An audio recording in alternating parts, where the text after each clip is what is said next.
Where's my mic? Hello guys. This is my new toy. Now before anyone jumps in and starts commenting on how much I suck at using this, you know, if this is on YouTube and people who don't know me, I've only been using this thing for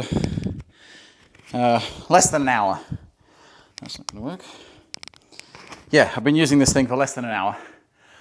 I did buy it a while ago, for those of you who follow my stuff. I bought it quite a while ago, so you may have seen some pictures of it or something. But I haven't used it. I say I haven't had the time. It's not really that I haven't had the time. It's, you know, sometimes you do that, you buy a new toy and you kind of go, and you go like, whoa, shit, hang on, how the hell do I use this thing? And then you go, oh, I'll try that later. And I kept saying I'll try that later for about the last year. So the other day I came out and I thought to myself, do I want to keep this thing? It's an expensive thing. It costs $500. It's fairly expensive. So I thought, should I sell it? I'm not even using the thing. But no, hang on. No. I've got to at least try it properly and put a bit of time into it before I decide whether it's any good or not. So I came out here into my gym and said to myself, right, okay, I'm going to miss this thing a lot, but I'm going to figure out, is this any good for our training, for what we do? Obviously, boxers use this. Oh, by the way, if you can't afford one of these, just as far as the equipment is concerned, this is called a Cobra bag or a Cobra ball or a reflex punching ball or something to that effect. Notice the spring is in the middle of the bar. You can get these really cheap ones where the spring is down the bottom, where the thing just goes, it's so slow. You know, I guess it's going to teach you something if you know nothing about reaction and timing and so on. But realistically, for anyone who's serious, you want the spring to be in the middle because, well, it's fast. You see, it's very quick. It's a hell of a lot faster than anyone's head can move, that's for sure. No one's head can move that much. You know, your head can't move that fast. Not that fast, that far. A head can move that fast, but not over the same length of movement. Anyway, so this to me is brilliant. Another option for this, if you're thinking about getting something to enhance your solo training, is a floor-to-ceiling bag. I haven't actually used one myself, but I'm sure I've punched one here or there at someone else's gym. And they do the same thing. Not exactly the same thing, because they're obviously moving like this. When this comes forward, obviously the height lowers. So it's a slightly different, slightly different angles. But the idea of what you learn from it is essentially the same. And a floor-to-ceiling ball, you can, I don't know, I think you can get one of those for $50 or something. They're not expensive, right, for a cheap one. The main difference is this has weight behind it. I think you can tell that. You can tell by the sound. Look. It's heavy because you've got the weight of that powerful spring bringing it back to you, but also the ball itself is like a punch bag. I mean, it's only that big, of course, but it's a more solid ball. Whereas the floor-to-ceiling balls, they're inflatable. They're very, very light. And of course, they're just like on a bungee lead. One end goes to the ground, one end goes to the top. So it can still move around in all directions, but it's light. It doesn't give you that physical muscular feedback that this will give you. So that's just a little bit about what this thing is.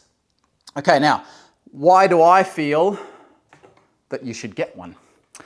Right, so I'll go back to my story. I started playing with it and I started going, okay, right, I was doing this. I was just going, okay. And then I'd stop it, just to get used to it. I'd just go like that, okay. But as soon as I was sort of okay with hitting it like this, like when it's going in a straight line, you see. But as soon as if I would miss a little bit and hit it on the edge, then what? Now it's on a funny angle, and I'd be like, oh shit, how the hell do I hit it now? And I guarantee you take well, I say guarantee, I think, my personal opinion is, you could take the world's greatest street fighter, tell him to try to punch this thing, and it'd baffle him. Because it is a different type of movement than what you get in a real fight. Maybe with a boxer, I don't know, a professional boxer who has never seen or used one of these or anything like this, who's only ever fought with people, I still think they'd have a bit of a struggle to do it well. They'd probably do it a hell of a lot better than I would, simply because the boxing movement is a little more like what this is. So maybe there's that.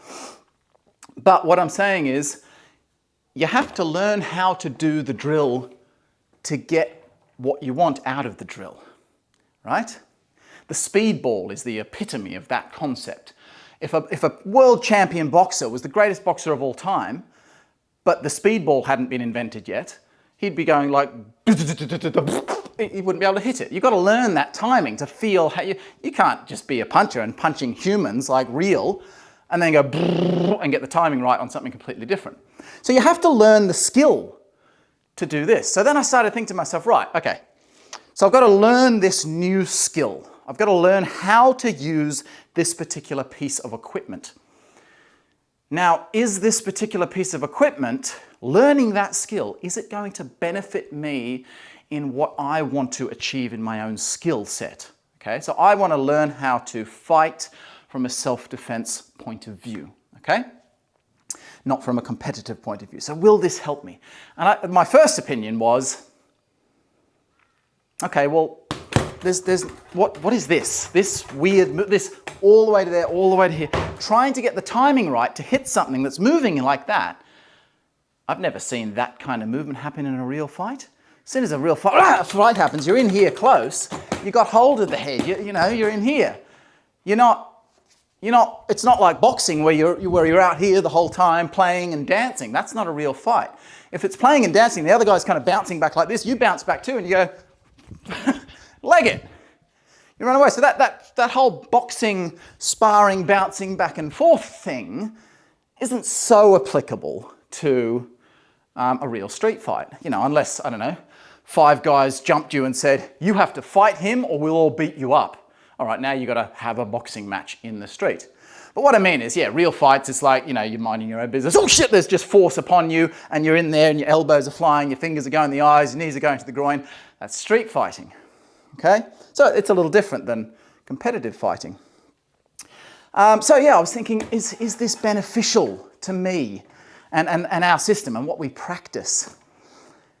So I thought, I'll keep playing with it for a bit more longer first. I'll see how much time and effort do I have to put into it. So I've put in about an hour of effort over the last 3 days or so. I've done like about a 15, 20 minute little session on it over the last 3 days.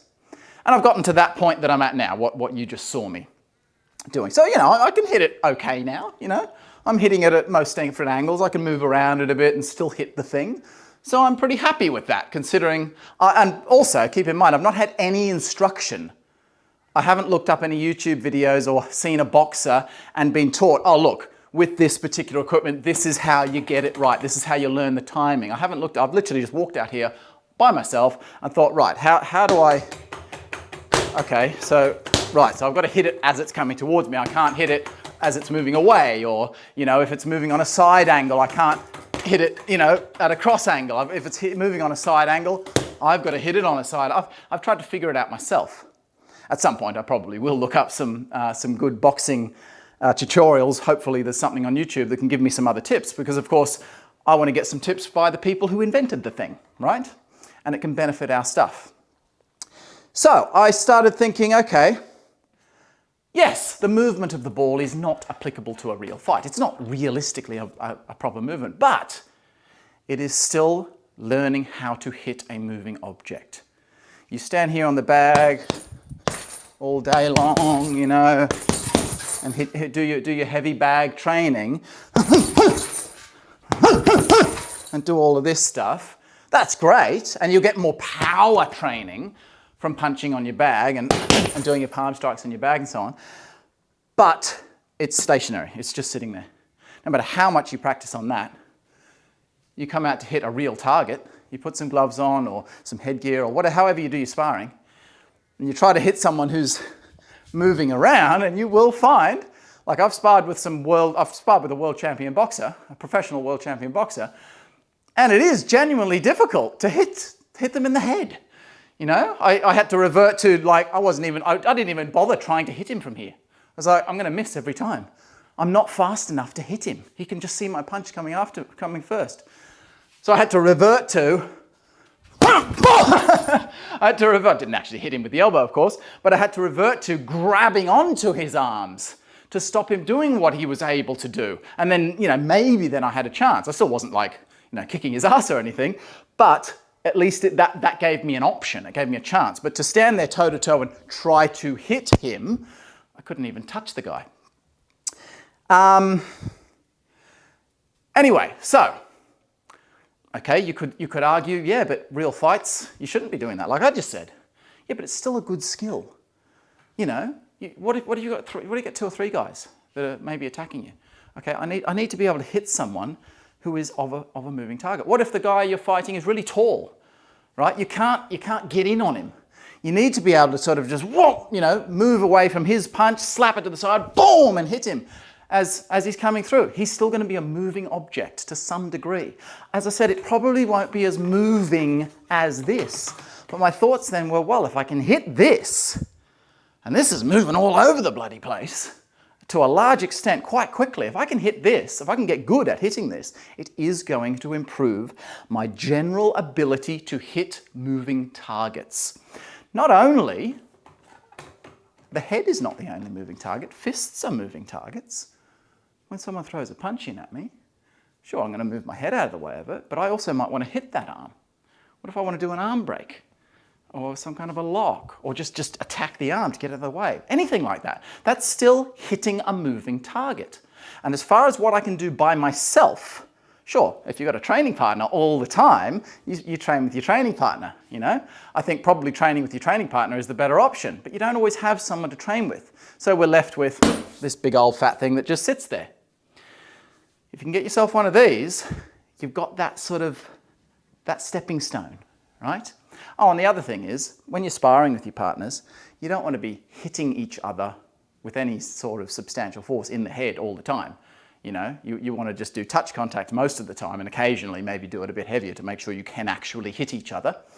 Because you don't want to end every session with a really bad headache. You don't want to go down the route of brain damage and that kind of stuff. So by hitting this, I can get that practice, and I can hit it as hard as I want because I'm not going to hurt anyone. The other thing that I thought, that I found myself, now you'll notice when I was using this, you might have noticed a few times there I was a little bit off balance when I would miss the target. But when I first started, because I'm like, right, boom, boom, and I'm trying to get used to this new way of moving, I tend to be okay. If I'm doing like pad work, for example, and I'm going to hit the pad, someone's holding it up, because I'm used to that particular game. Or if I'm just trying to hit someone. If I throw a punch at my partner and he blocks it, so I miss, I tend to be okay with my balance. Not always perfect, but I'm okay. Whereas this is a new thing, a new feeling, new sensation. So I did find that if I would miss, I would be quite off balance. I thought, oh, there we go. Okay. So if I can get used to this, and there, and not fall over too much, and at least not completely fall over.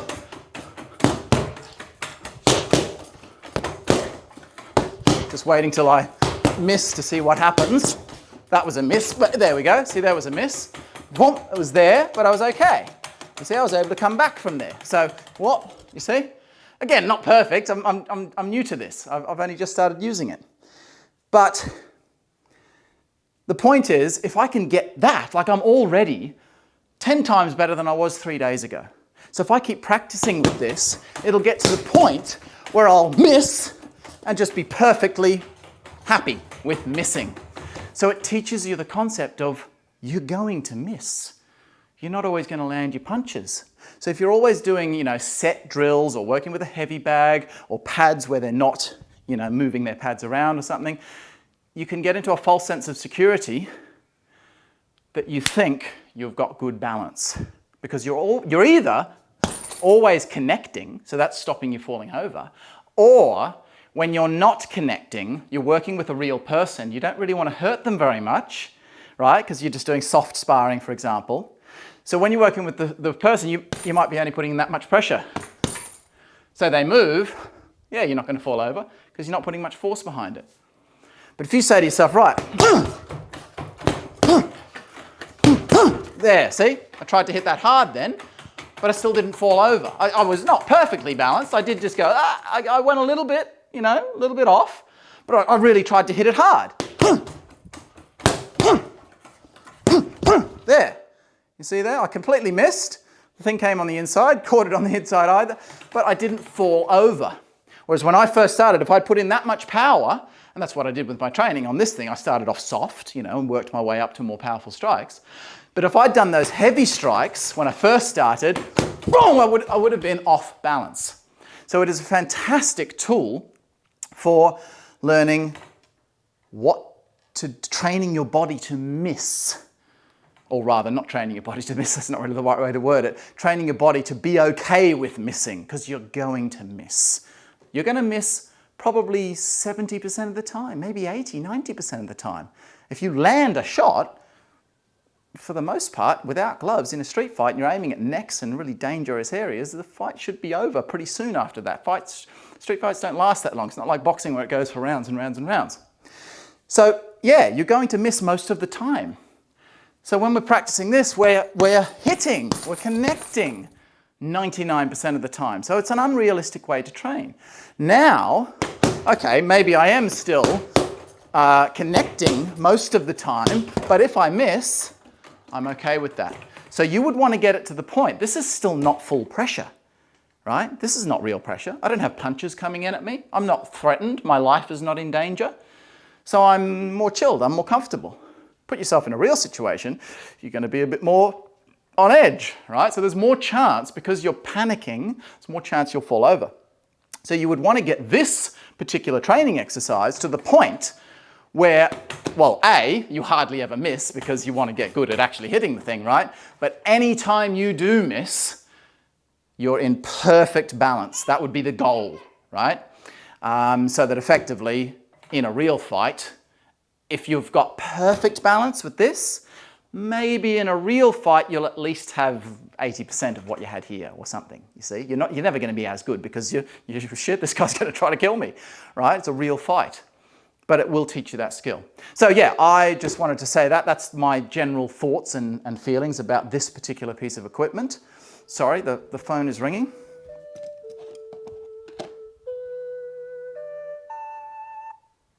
Just had a student turn up and he said, I'm outside the front of your house. And I said, no, you're not. Anyway, yeah, just to wrap up, I just wanted to say that basically that's the new thing I've been playing around with.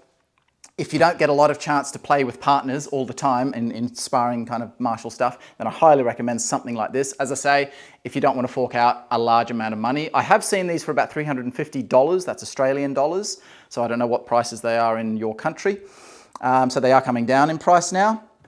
But as I said, yeah, the floor-to-ceiling bag or floor-to-ceiling ball, they're called. Floor-to-ceiling bag or ball, they're called.